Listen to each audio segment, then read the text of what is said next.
Hello everyone, welcome you all. So currently जो हमारा chapter चल रहा है that is photosynthesis in higher plants, और उसका जो है 2 लेक्चर्स ऑलरेडी हो चुका है। और उन 2 लेक्चर्स के दौरान हमने क्या क्या पढ़ा है वो मैं थोड़ा सा भी एक्सप्लेन कर देती हूँ आपको। तो हमारा जो फर्स्ट क्लास था उसमें हमने पढ़ा था कि फोटोसिंथेसिस हमारा होता क्या है।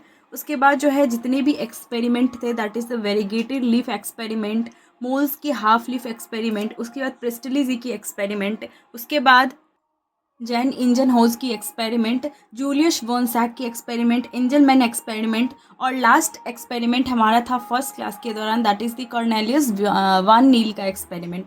तो ये सब जितनी भी एक्सपेरिमेंट थी वो हमारी फर्स्ट क्लास में हो चुकी थी। और सेकेंड क्लास जो था उसमें हमने ये देखा था कि जो हमारा फोटोसिंथेसिस होता है ये प्रोसेस आखिर होता कहाँ है। उसके बाद जो है हमने फिर पिगमेंट्स के ऊपर जो है इसके ऊपर डिस्कशन किया था कि कितनी तरह की पिगमेंट्स होती हैं, उनकी क्या क्या कलर वगैरह होती है। पिगमेंट जो होता है वो कितनी वेवलेंथ ऑफ लाइट जो होती है उसको दिखाती है, कितनी वेवलेंथ ऑफ लाइट जो है उसको शो कर सकती है। फिर हमने फोटो सिस्टम के ऊपर बात किया था जिसमें PS1 और PS2, फोटो सिस्टम 1 और फोटो सिस्टम 2। फोटो सिस्टम 1 जो था उसके दौरान हमने बताया था कि वो जो होता है उसका मैक्सिमम एब्जॉर्प्शन जो होता है वो P700 होता है नैनोमीटर, और PS2 जो होता है उसका 680 नैनोमीटर होता है। और उसके बाद इलेक्ट्रॉन ट्रांसपोर्ट सिस्टम है, मैंने आपको बताया था कि उसमें मेनली क्या क्या होती है। लाइट की एब्जॉर्प्शन होगी, स्प्लिटिंग होगी, वाटर की ऑक्सीजन रिलीज होगी, ATP और NADPH बनेगा। तो ये जो थी मेन बातें थी जो हमने इलेक्ट्रॉन ट्रांसपोर्ट जो है इसके दौरान हमने देखा था। उसके बाद हमने इसमें आपको बताया था कि 2 तरह से फॉस्फोराइलेशन होता है। फॉस्फोराइलेशन का मतलब होता है बेसिकली ADP और इनऑर्गेनिक फॉस्फेट जो है उससे ATP का बनना, ये फॉस्फोराइलेशन होता है।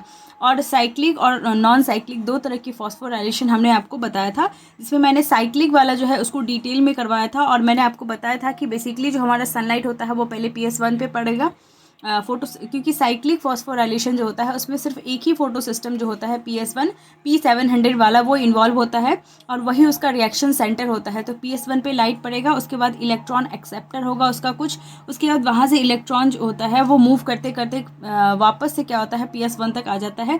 यहाँ पे साइक्लिक फ्लो होता है इलेक्ट्रॉन्स का, और यहाँ पे सिर्फ ATP हमें देखने को मिलती है। यहाँ पे कोई भी वाटर की स्प्लिटिंग, ऑक्सीजन इवॉल्व यहाँ पे नहीं होता है। NADPH जो होता है वो नहीं बनता है क्योंकि यहाँ सिर्फ ATP बनेगा। और ये कहाँ देखने को मिलता है हमें, स्ट्रोमा लेमली में। उसके बाद मैंने आपको नेम भी बताया था कि इसमें क्या क्या इन्वॉल्व होता है। बेसिकली P700 पे जब लाइट पड़ती है तो इसकी प्राइमरी इलेक्ट्रॉन एक्सेप्टर होता है FRX, जिसका नाम है फेरेडॉक्सिन रेड्यूसिंग सब्सटेंस। उसके बाद ये इलेक्ट्रॉन जो होता है ये मूव करता है फेरेडॉक्सिन के पास।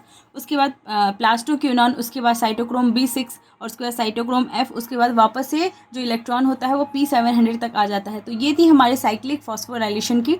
और आज की जो क्लास है क्लास 3rd है, और इसके दौरान हम जो है नॉन साइक्लिक फॉस्फोराइलेशन पढ़ेंगे, और जो केमी ऑस्मोटिक हाइपोथेसिस था उसको भी हम अच्छे से इसमें पढ़ेंगे।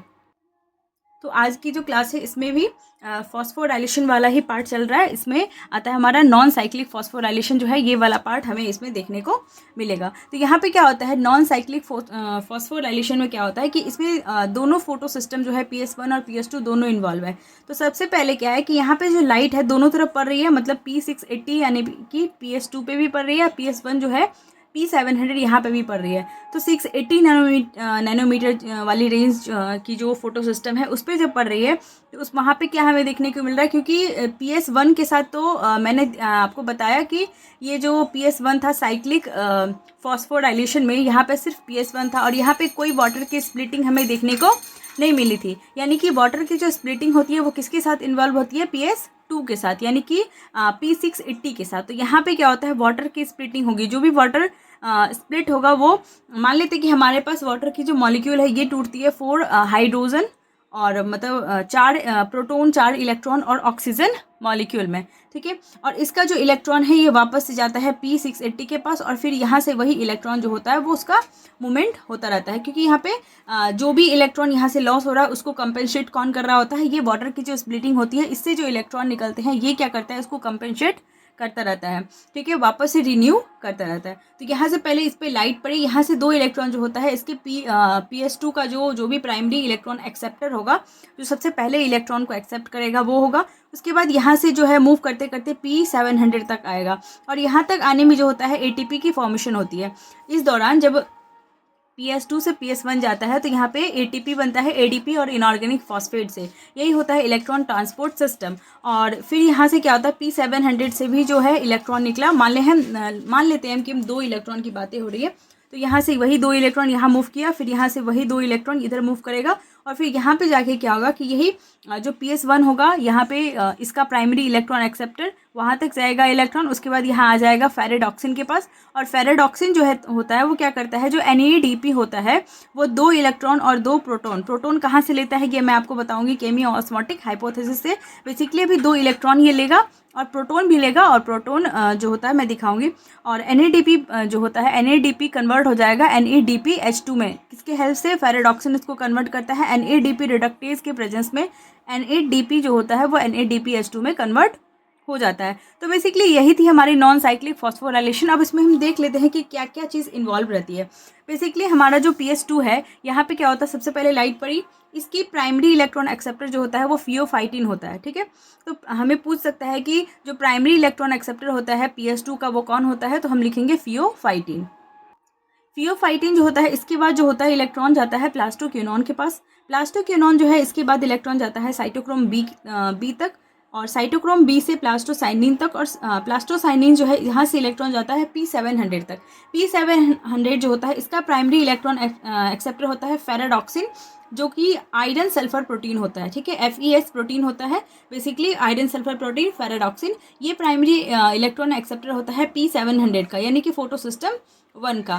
फेरेडॉक्सिन जो होता है ये कन्वर्ट करता है, मैंने अभी आपको बताया कि फेरेडॉक्सिन का काम क्या था, दैट इज NADP को NADPH2 में कन्वर्ट करना। तो यहाँ पे NADPH भी बन गया, और यहाँ पे क्या हो गया, ATP भी बन गया। और इस नॉन साइक्लिक फॉस्फोराइलेशन को हम Z स्कीम बोलते हैं, क्योंकि यहाँ पे इसके शेप की वजह से इसको हम Z स्कीम बोलते हैं। इसका जो शेप है वो Z की तरह होता है, ऐसे ऊपर जाता है, फिर नीचे आता है, फिर ऊपर जाता है, तो ये Z जैसा लगता है, इसलिए इसको हम Z स्कीम भी कहते हैं। तो यही पॉइंट यहाँ पे लिखा हुआ है कि इसीलिए ऑल्सो कॉल्ड Z स्कीम। यहाँ पे दोनों सिस्टम इन्वॉल्व रहता है, यानी कि PS1 और PS2 दोनों इन्वॉल्व रहेगा। यहाँ पे ATP और NADPH दोनों ही बनते हैं, और यहाँ पे फोटोलाइसिस ऑफ वाटर हमें देखने को मिलता है PS2 के पास, और ऑक्सीजन यहाँ पे इवॉल्व होता है, जो कि PS1 यानी कि वो साइक्लिक फॉस्फोराइलेशन जो था वहाँ पे देखने को नहीं मिला था ये। और ये बेसिकली नॉन साइक्लिक फॉस्फोराइलेशन में ही देखने को मिल रहा है, क्योंकि इलेक्ट्रॉन जो होता है वो वापस से नहीं आ जाता है घूम के, तो इसीलिए इसको हम नॉन साइक्लिक फॉस्फोराइलेशन भी कहते हैं। अब हम देख लेते हैं केमी ऑस्मोटिक हाइपोथेसिस को। तो केमी ऑस्मोटिक हाइपोथेसिस में होता क्या है, पहले तो हम ये देखते हैं कि ये दिए कौन थे, ये जो स्कीम था वो किसने, हाइपोथेसिस जो भी था ये किसने दिया था, ये पीटर माइकल जो थे उन्होंने ये चीज़ दिया था केमी ऑस्मोटिक हाइपोथेसिस को। इसमें होता क्या है, बेसिकली मैं आपको पहले स्ट्रक्चर दिखाती हूँ जो मैंने फर्स्ट क्लास में बताया था। ये था हमारा क्लोरोप्लास्ट, इस क्लोरोप्लास्ट में ये था हमारा थाइलाकॉइड, और ये है पूरा मिला के इसको ग्रैना कहेंगे, और ये था स्ट्रोमा लेमली, और ये पूरा पार्ट था हमारा स्ट्रोमा, ठीक है। तो अभी हम देखते हैं कि केमी ऑस्मोटिक हाइपोथेसिस हमें ये चीज़ हमें देखने को कहाँ मिलती है। तो सबसे पहले ये बाहर जो होता है, ये बाहर वाला पूरा पार्ट क्या है, स्ट्रोमा है, ठीक है। ये वाला स्ट्रोमा है, कंफ्यूज नहीं होंगे, ये वाला जो स्ट्रोमा वाला पार्ट है, स्ट्रोमा वाला पार्ट ये यही है, ये जो भी बाहर में दिख रहा है स्पेस, ये वाला पूरा ये स्ट्रोमा है। उसके बाद जो होता है ये थाइलाकॉइड है। अब ये जो थाइलाकॉइड है इसके अंदर भी तो कुछ स्पेस है, उसको हम कहेंगे ल्यूमेन, ठीक है। तो ये बेसिकली थाइलाकॉइड जो होता है उसकी अंदर की स्पेस को हम कहते हैं ल्यूमेन, और ये ल्यूमेन के अंदर ही ये सारी चीज़ें चल रही है, क्योंकि हमने आपको बताया कि जो PS1 और PS2 होता है वो कहाँ कहाँ हमें देखने को मिलता है। मतलब बेसिकली जो PS1 था वो हमें देखने को मिला था स्ट्रोमा लेमली, और जो नॉन एप्रेस्ड पार्ट था ग्राना का वहाँ पे हमें देखने को मिला था, और जो PS2 था वो हमें देखने को मिला था ग्राना मेम्ब्रेन की जो एप्रेस्ड पार्ट थी वहाँ पे। तो वहाँ से हम समझते हैं कि बेसिकली यहाँ जो है हमें देखने को मिला है जो भी अभी तक हमने पढ़ा है PS1 और PS2 में, यानी कि साइक्लिक और नॉन साइक्लिक फॉस्फोराइलेशन में जो भी चीज़ें हमें देखने को मिली है वो है कि पहले PS2 पे यहाँ पे लाइट पड़ी, ये प्लास्टोक्यूनॉन में टूटा, PQ जो है PQ H2 में टूटेगा, और ये जो H लेगा वो कहाँ से लेगा, बाहर से लेगा। बाहर क्या है, दैट हमारा स्ट्रोमा वाला पार्ट है। स्ट्रोमा जो है यहाँ पे H+ जो है प्रेजेंट है, और यहाँ से H+ लेके ये PQ जो है वो PQ H2 में कन्वर्ट हो जाएगा। उसके बाद PQ H2 में कन्वर्ट होने के बाद ये वाला हाइड्रोजन है जो है ये वापस से यहाँ ल्यूमेन जो होता है थाइलाकॉइड का वहाँ पे अंदर डाल देगा। PqH2 जो है वही PQ जो PqH2 में कन्वर्ट हुआ है, जो अपना हाइड्रोजन दे चुका है, ये वापस से क्या होगा साइटोक्रोम B6F में कन्वर्ट होगा, और साइटोक्रोम B6F जो है ये कन्वर्ट होगा प्लास्टोसाइनिन में, और प्लास्टोसाइनिन जो होगा वो वापस से कन्वर्ट हो जाएगा PS1 में। ठीक है, जो PS1 है यहाँ पे जब लाइट पड़ी तो ये इसका प्राइमरी इलेक्ट्रॉन एक्सेप्टर होता है FeS, और FeS यानी कि फेरेडॉक्सिन, और मतलब FD के बाद जो है ये कन्वर्ट होगा FNR में, और FNR जो होता है ये कन्वर्ट करता है NADP को NADPH2, और यहाँ से यही वाला जो स्ट्रोमा वाला पार्ट है, यहाँ से ये भी क्या NADP जो होता है इलेक्ट्रॉन तो वो वहाँ से ले लिया था, बेसिकली जो इलेक्ट्रॉन मूव कर रहा था वो वहाँ से इलेक्ट्रॉन ले लिया था, लेकिन ये जो H+ था मैंने आपको बताया था कि जब ये H2 में कन्वर्ट होगा तो ये H+ लेगा कहाँ से, तो ये स्ट्रोमा वाला पार्ट जो होता है वहाँ पे हाइड्रोजन प्रेजेंट होता है, तो वहाँ से क्या करेगा ये H+ ले लेगा। ठीक है, तो पहला जो H+ ये यहाँ से ले रहा है, दूसरा मतलब पहला H+ ये यहाँ से ले रहा है जब ये PQ जो है PqH2 में कन्वर्ट हो रहा है तब, दूसरा जो है जब ये NADP से NADPH2 में कन्वर्ट हो रहा है वहाँ पे भी ये क्या कर रहा है एक H+ यहाँ से ले रहा है। ठीक है, तो ओवरऑल क्या हो रहा है, बाहर जो होता है यहाँ पे H+ जो होगा वो कम हो रहा है कि नहीं, क्योंकि यहाँ से बाहर से स्ट्रोमा वाले पार्ट से क्या है हाइड्रोजन यूज़ कर ले रहा है, और यहाँ पे क्या होता है कि जब ये वाटर जो होता है PS2 के पास जो वाटर की स्प्लिटिंग हुई थी वहाँ से मैंने आपको बताया 4H+, 4 इलेक्ट्रॉन और ऑक्सीजन है, तो मान लेते कि ये ऑक्सीजन तो वापस से यहाँ पे PS2 पे जाएगा और यही वाला मूव करता जाएगा, लेकिन यहाँ पे और ऑक्सीजन जो होता है वो क्या होता है वापस से उड़ जाता है, डिफ्यूज़ हो जाता है, लेकिन ये जो H+ बच रहा है ये H+ जो होता है ये क्या होता है ये अंदर आ जाता है, यानी कि ल्यूमेन जो होता है थाइलाकोइड की वहाँ पे स्टोर हो जाता है, तो अंदर क्या हो रहा है इसकी वजह से H+ बढ़ रहा है।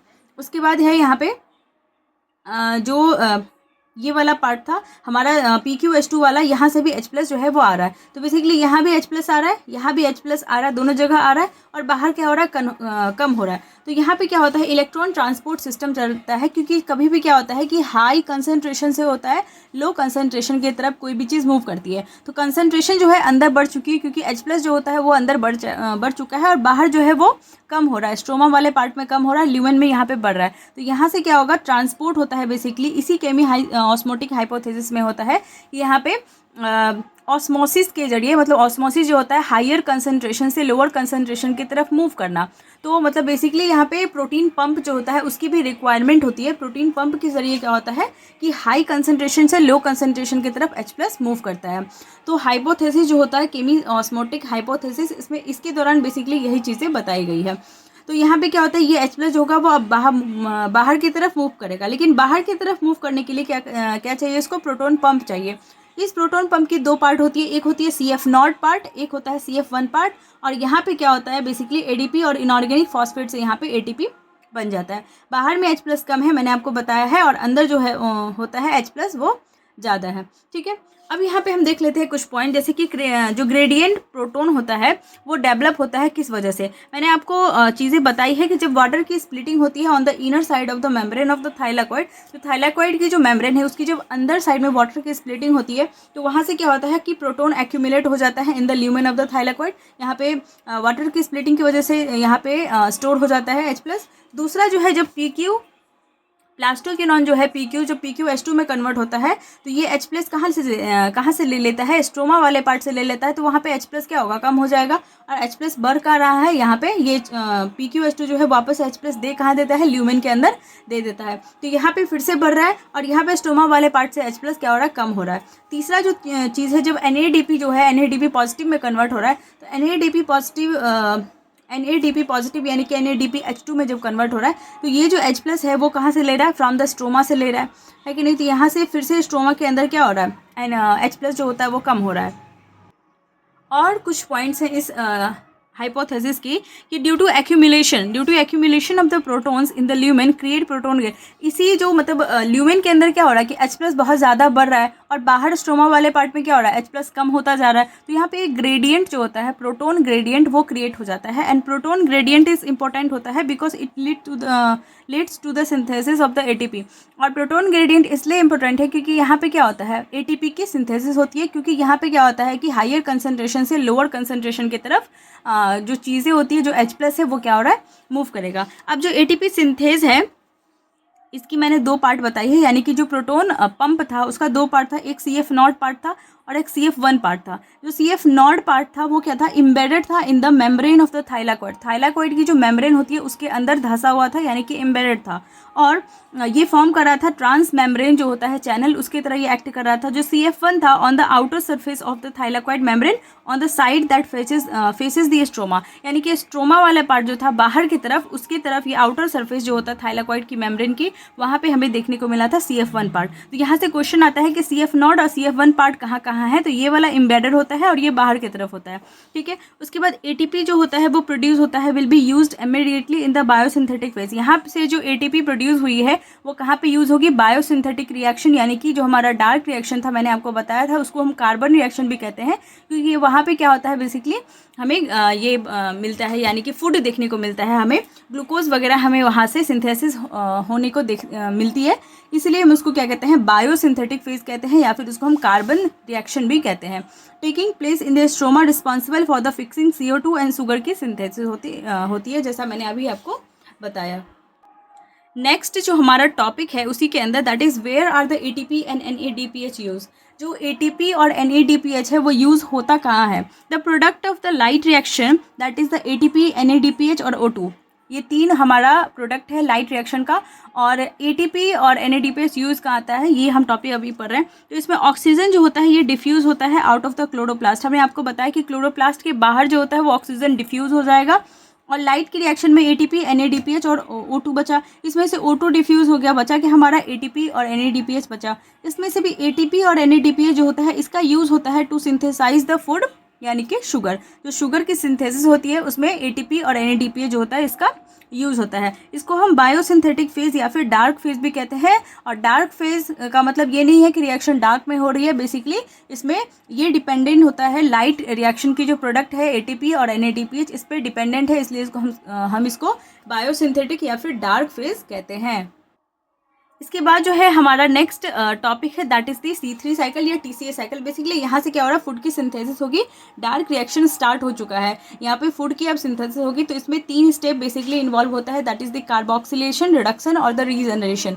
3 तरह की स्टेप्स होती है, कार्बोक्सिलेशन, रिडक्शन और रीजनरेशन। इसमें सबसे पहले क्या होता है कि बाहर से जो होता है वो बाहर में कार्बन डाइऑक्साइड अवेलेबल है, और यहाँ पे जो पहला इसका कार्बन डाइऑक्साइड का एक्सेप्टर होता है वो होता है RUBP, राइबुलोज बिसफॉस्फेट। तो राइबुलोज बिसफॉस्फेट जो होता है एक 5 कार्बन का कंपाउंड होता है, जो कि कार्बन डाइऑक्साइड के साथ मिल करके 6 कार्बन का अनस्टेबल प्रोडक्ट बनाता है सबसे पहले। तो पहले 5 कार्बन का कंपाउंड, एक कार्बन ये वाला कार्बन डाइऑक्साइड, इसके साथ मिलकर के 6 कार्बन का अनस्टेबल प्रोडक्ट बनाता है। और ये कौन से एंजाइम के प्रेजेंस में होता है, रुबिस्को जो होता है उसके प्रेजेंस में होगा। रुबिस्को का फुल फॉर्म होता है राइबुलोज बिसफॉस्फेट कार्बोक्सिलेज ऑक्सीजनेज, ठीक है, इसका फुल फॉर्म है। तो यहाँ पे इस प्रोसेस को हम क्या कहते हैं, जहाँ पे कार्बन डाइऑक्साइड इन्वॉल्व है, इस प्रोसेस को हम करेंगे कार्बोक्सिलेशन। और कार्बोक्सिलेशन जो होता है मोस्ट क्रूशियल स्टेप होता है। उसके बाद जो ये 6 कार्बन का प्रोडक्ट बन चुका है, अब इस 6 कार्बन के प्रोडक्ट में से 2 मॉलिक्यूल PGA बनेगा, यानी कि फॉस्फोग्लिसरिक एसिड जो होता है इसकी 2 मॉलिक्यूल बनेगी 3-3 कार्बन की, ठीक है। और ये जो 2 मॉलिक्यूल्स है यहाँ से क्या होता है फिर ट्रायोज फॉस्फेट बनता है। ट्रायोज फॉस्फेट जब बनता है इस प्रोसेस को हम कहते हैं रिडक्शन प्रोसेस। और यहाँ पे रिडक्शन प्रोसेस जो होता है यहाँ पे 2 ATP और 2 NADPH जो होता है यूज़ होता है पर कार्बन, ठीक है। ये प्रोसेस हम याद रखेंगे यहाँ पे कि रिडक्शन प्रोसेस में हमारा 2 ATP और 2 NADPH क्या होता है यूज़ होता है, लेकिन पर कार्बन। उसके बाद ट्रायोस फॉस्फेट जो होता है वापस रीजनरेट होकर RUBP बनाएगा, यानी कि 5 कार्बन का कंपाउंड बनाएगा। और यहाँ पे एक ATP जो होता है यूज़ होता है पर कार्बन। और ये जो ट्रायोस फॉस्फेट है यही वाला साइकिल जो होता है, मतलब यहाँ से ही यही साइकिल 6 बार अगर चलेगी तो यहाँ से हमें देखने को मिलेगा ग्लूकोज वगैरह, सुक्रोज या फिर स्टार्च हम कह लें, वो हमें यहाँ पे देखने को मिलेगा। और कुछ पॉइंट है जो कि याद रखना है इसमें हमें, वो है फर्स्ट स्टेबल प्रोडक्ट जो होता है 3 कार्बन का होता है, दैट इज़ द PGA, यानी कि फॉस्फोग्लिसरिक एसिड जो होता है ये फर्स्ट स्टेबल प्रोडक्ट होता है 3 कार्बन कंपाउंड का, यानी कि C3 साइकिल का या TCA साइकिल का। और जो प्राइमरी CO2 एक्सेप्टर होता है इसका वो होता है RUBP, यानी कि 5 कार्बन का कंपाउंड। और RUBP जो है ये कार्बन डाइऑक्साइड के साथ मिल करके पहले तो 6 कार्बन का अनस्टेबल प्रोडक्ट बनाता है, उसके बाद 2 मॉलिक्यूल्स ऑफ PGA यानी कि फॉस्फोग्लिसरिक एसिड जो होता है वो बना लेता है। तो ये थी हमारे C3 साइकिल यानी कि TCA साइकिल। और इसके ऊपर कुछ पॉइंट जो होगी वो नेक्स्ट हमारी जो क्लास होगी उसके ऊपर डिस्कशन होगी। और उसके बाद जो है हमारा बचेगा यानी कि C4 साइकिल, यानी कि हैच एंड स्लैग पाथवे जिसको कहते हैं, वो बचेगा। ठीक है, तो नेक्स्ट वाली क्लास में वो सब के ऊपर डिस्कशन होगी। आगे जो भी टॉपिक्स बचे हैं उसके ऊपर जो होगी डिस्कशन होगी। और आई होप कि जो अभी मैंने आपको पढ़ाया वो अच्छे से आपको समझ में आया है, और नहीं समझ में आया है तो आप इसको दोबारा से देख सकते हैं। आप कमेंट में लिख सकते हैं आपको जो भी टॉपिक, जो भी चीज़ें समझ में नहीं आई वो आप अच्छे से लिख सकते हैं उसको कमेंट में। मैं उसको अच्छे से समझाने की कोशिश भी करूँगी। और अगर आपको हैंड रिटन नोट्स चाहिए तो आप इंस्टाग्राम, टेलीग्राम पर जुड़ सकते हैं। और तब तक के लिए stay tuned, stay healthy and thank you.